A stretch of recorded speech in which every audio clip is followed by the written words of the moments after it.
Hello everyone! Welcome to my vlog! So mga day, nag-jogging nga kami ngayon, Sunday. Pag Saturday, Sunday nga mga day, walang pasok si Gwen, may bantay kay Nigel. Para hindi ako laging nagsusumba, ayan, nagja-jogging ako. Para hindi naman laging sayaw-sayaw, kaya ayan, takbo-takbo naman. Napadaan nga kami dito, maraming mabibili dito mga day, pera lang talaga ang wala sa bukid. Napatakbo nga ako dito mga day nang napakabilis kasi nga naabutan kami ng ulan pero hindi naman malakas. Kung lumakas talaga, maliligo na lang talaga kami ng ulan kasi ang layo pa talaga ng lalakarin namin. Ang sarap din sa feeling mga day na nakakalakad ka ng malayo, hindi na lang puro sayaw. Kaya ayan, nagja-jogging talaga kami dito pag Saturday, Sunday. So ayan mga day, nakikita nyo yung langit, makulimlim talaga. Sabi ko nga, mukhang babagsak talaga yung malakas na ulan.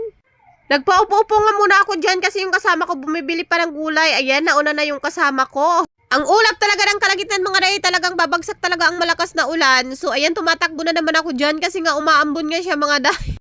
At para pagpawisan ako, tumatakbo talaga ako kasi paglakad lang, hindi talaga ako pinagpapawisan. Pero okay na din naman yung lakad kasi nakaka-burn din naman yun ng calorie.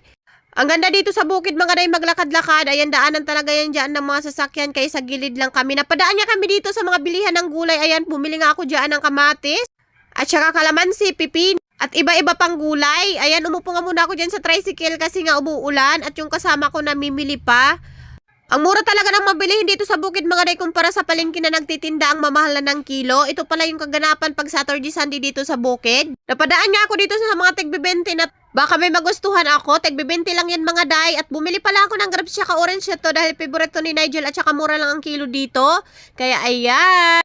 Salamat sa panonood sa akin.